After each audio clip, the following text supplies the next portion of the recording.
Hi welcome to Suman TV.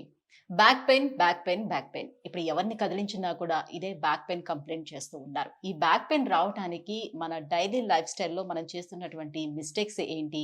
So, back pain వచ్చేటప్పుడు first of all అసలు మనం ఏం చేయాలి? డైరెక్ట్‌గా ఆర్థోపెడిక్‌ని మనం వెళ్లి కలవాల్సిన అవసరం ఉంటుందా? లేకపోతే ఫస్ట్ ఫిజియోథెరపీ అనేది చేయించుకోవాల్సిన అవసరం ఉంటుందా? సో, అసలు ప్రాసెస్ అనేది ఎలా ఉంటుంది?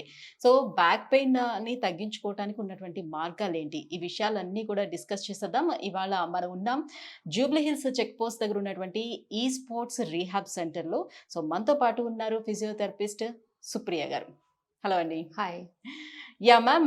సో, బ్యాక్ పెయిన్ కంప్లెయింట్ సాధారణంగా ఏంటంటే ఎవరైనా ఎక్కువగా వెయిట్స్ మోసేవాళ్ళు కావచ్చు, లేకపోతే డ్రైవింగ్ చేసేవాళ్ళు కావచ్చు. యాహ్! ఇంతకుముందు ఇలాంటి వాళ్ళు ఎక్కువ కంప్లెయింట్ చేసేవారు. ఇప్పుడు ఎవరిని కదిలించినా కూడా ఎక్కువగా బ్యాక్ పెయిన్ కంప్లెయింట్ సర్వసాధారణంగా కనిపిస్తున్నటువంటి ప్రాబ్లమ్‌గా మనం చూస్తున్నాం. యాహ్! సో, ఎలాంటి మిస్టేక్స్ చేయటం వల్ల ఎక్కువగా ఈ బ్యాక్ పెయిన్ అనేది మనం చూస్తూ ఉండొచ్చు? సో, బ్యాక్ పెయిన్ అనేది ఈ రోజుల్లో చాలా common problem. And thought two age specification అనేది ఏమీ లేకుండా ఫ్రమ్ 25 ఏజ్ నుంచి అరౌండ్ 60 ఇయర్స్ ఏజ్ వాళ్ళకి కామన్ ప్రాబ్లమ్ అయిపోయింది బ్యాక్ పెయిన్ అనేది. అండ్ అకార్డింగ్ టు ఏజ్ మనం చూసుకుంటే హ్మ్. ప్రస్తుతానికి 25-35 ఏజ్ ఉన్న వాళ్ళకిలో మనం బ్యాక్ పెయిన్ ఎక్కువగా చూస్తున్నాం. బికాస్ ఐటీ కంపెనీస్‌ని చూసుకుంటే వాళ్ళు ఏంటంటే కాన్స్టెంట్ ప్రొలాంగ్డ్ సిట్టింగ్ ఉంటుంది. హ్మ్. And only weekends Saturday and Sunday ఆ టైం వచ్చేసరికి they will go to sports and all. కొంతమంది క్రికెట్ ఆడతారు అలా. హ్మ్. సో, హ్మ్. కంప్లీట్ 1 వీక్ అంతా బ్యాక్‌ని కంప్లీట్ స్ట్రెయిన్ చేసి అండ్ సడెన్‌లీ వాళ్ళు క్రికెట్‌కి క్రికెట్. వెళ్ళడం అనేది కంప్లీట్‌లీ రాంగ్ అది. హ్మ్. అండ్ హౌస్ వైఫ్స్ అలా చూసుకుంటే వాళ్ళల్లో వచ్చే బ్యాక్ పెయిన్ అనేది అకార్డింగ్ టు దేర్ కండిషన్స్ మళ్ళీ. హ్మ్. సో, ఐటీ సాఫ్ట్‌వేర్స్‌లో ఉండే బ్యాక్ పెయిన్‌ని మనం మజిల్ స్ట్రెయిన్ అనొచ్చు. అండ్ మోస్ట్‌లీ ఆడవాళ్ళలో మనం చూసుకుంటే అవి ఏంటి అంటే డిపెండ్స్ ఆన్ లైక్ హ్మ్. డిస్క్ బల్జ్ అయినా అవ్వచ్చు, హెర్నియేటెడ్ డిస్క్ అని అలా చాలా కండిషన్స్ ఉంటాయి. సో, హ్మ్. బ్యాక్ పెయిన్‌కి. హ్మ్. ఇప్పుడు సడెన్‌గా మనం ఇంట్లోని వర్క్ చేస్తుండేటప్పుడు సడెన్‌గా ఏదైనా ఒక వెయిట్‌ని లేపడం వల్ల యాహ్! బ్యాక్‌ని పట్టేయొచ్చు. సో, అవును. ఇలాంటి కండిషన్ ఉండేటప్పుడు యాహ్! జస్ట్ నార్మల్‌గా పట్టేసింది ఏం కాదు. ఏదైనా అవును. టాపికల్స్ అప్లై చేస్తే ఒక 2, 3 డేస్‌లోనే సెట్ అయిపోతుందని వదిలిపెట్టేస్తూ ఉంటారు. సో, అది ఎంతవరకు రాంగ్ అంటారు? సీ మనకి back pain heavy weights lift చేయడం వల్ల వచ్చింది. సో, హ్మ్. అక్కడ మనకి రీజన్ ప్రాపర్‌గా ఉంది. సో, దానివల్ల మనం కొన్ని డేస్ టాబ్లెట్స్ యూజ్ చేసి తగ్గిపోయింది అనంటే, హ్మ్. అక్కడ మజిల్ వీక్‌నెస్ అనేది స్టార్ట్ అవుతది. సో, మజిల్ వీక్‌నెస్ ఉంటేనే మనకి బ్యాక్ పెయిన్ అనేదొస్తది. హ్మ్. సో, మజిల్‌ని మనం ఎలా స్ట్రెంథెన్ చేసుకోవాలి అనేది మెయిన్ ఇంపార్టెంట్. సో, మెడికేషన్స్ వల్ల మనకి 2, 3 డేస్‌లో తగ్గిపోతుంది. బట్ హ్మ్. మజిల్ వీక్‌నెస్ ఉంటుంది గదా! సో, కొన్ని డేస్ తర్వాత ఇఫ్ ఇన్ కేస్ మనం వెయిట్స్ లిఫ్ట్ చేసినా కూడా హ్మ్. అగైన్ పెయిన్ అనేదొస్తది. అవును. సో, మళ్ళీ టాబ్లెట్స్ యూజ్ చేయాల్సొస్తది. సో, దానికి పర్మనెంట్ సొల్యూషన్ ఎలా అంటే end of the day exercises, physio అనేది చాలా ఇంపార్టెంట్. రైట్. సో, పడుకునే స్లీపింగ్ ఈ పోస్చర్స్ కూడా సరిగ్గా ఉండవు చాలామంది. సో, నిజానికి పడుకునేటప్పుడు ఎలాంటి సర్ఫేస్ మీద పడుకుంటే బావుంటుంది? ఇప్పుడు లైక్ మనకు బెడ్స్ గూడా వచ్చాయి.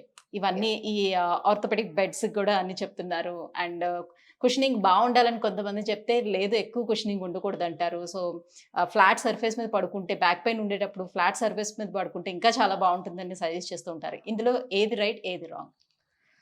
సో, బెడ్స్ అనేవి, ఫ్లాట్ సర్ఫేస్ అనేవి అన్నీ కరెక్టే.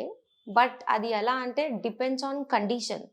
ఇప్పుడు ఒబేసిటీ ఎక్కువ వెయిట్ ఉన్న వాళ్ళ పేషెంట్స్‌ని తీసుకుంటే, వాళ్ళని తీసుకెళ్ళి మనం సాఫ్ట్ బెడ్‌లో అలా హ్మ్. ఉంటే, బికాస్ వాళ్ళు బెడ్ నుంచి దిగాలి అన్నా అది one of the main problem అవుతది. హ్మ్. బికాస్ ఆ వెయిట్ అనేది వాళ్ళు మళ్ళీ కంప్లీట్ బ్యాక్ మీదే పడుతుంది. హ్మ్. So, it depends on condition మళ్ళీ. మనం ఓకే. ఏది వాడాలి అని చెప్పేసి. సో, బ్యాక్ పెయిన్‌లో మనకొచ్చేసరికి చాలా కండిషన్స్ ఉంటాయి.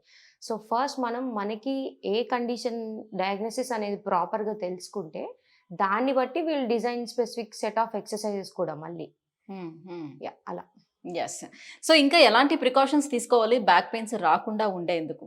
సో, స్పోర్ట్స్ కండిషన్స్‌లో ఆల్సో ఎక్కువ క్రికెట్ ఆడే వాళ్ళలో, వాలీబాల్, ఫుట్‌బాల్ ఆడే వాళ్ళలో ఎక్కువ బ్యాక్ పెయిన్ అనేది ఉంటుంది. హ్మ్. సో, వాళ్ళకి కోర్ స్టెబిలిటీ అనేది మెయిన్ ఇంపార్టెంట్. హ్మ్. సో, ఐటీ సాఫ్ట్‌వేర్స్ వాళ్ళకి చూసుకుంటే, వాళ్ళకి ప్రొలాంగ్డ్ సిట్టింగ్, ఫిజికల్ ఇన్‌యాక్టివిటీ అనేది తక్కువ.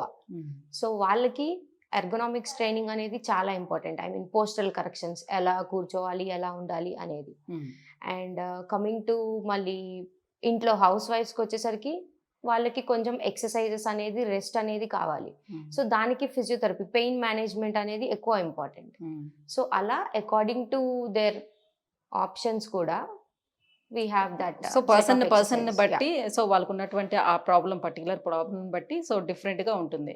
Yeah. రైట్. సో ఇప్పుడు ఫిజియోథెరపీకి వచ్చేటప్పుడు మీ దగ్గర ప్రాసెస్ అనేది ఎలా ఉంటుంది? సో ఎవరికి ఎలాంటి ట్రీట్మెంట్ అంటే అందరికీ ఒకే రకంగా ఉంటుందా ఫిజియోథెరపీ అనేది? సో ఇక్కడ ఉన్నటువంటి లేటెస్ట్ ఎక్విప్మెంట్స్ ఎలా ఉన్నాయి? సో ఫిజియోథెరపీ అనేది అందరికీ సేమ్ ఉండదు. So as I said back పెయిన్కి వచ్చేసరికి అందులో చాలా టైప్స్, అంటే హర్నియేటెడ్ డిస్క్ అని ఉంటుంది, డిస్క్ బల్జ్ ఉంటుంది, కోర్ ఇన్స్టెబిలిటీ వల్ల స్పైనల్ చేంజెస్ ఉంటాయి, అండ్ ఆల్సో కంజనైటల్ స్పైన్ అనేది కొంతమందికి ఫ్రమ్ బర్త్ నుంచే స్కోలియోసిస్, కైఫోసిస్ అలా కొన్ని కండిషన్స్ ఉంటాయి. సో దానిని బట్టి విల్ ట్రీట్ అకార్డింగ్లీ. సో మా దగ్గరికి వచ్చే వాళ్ళలో ఎక్కువ ఎవరు అంటే sports and software people, okay.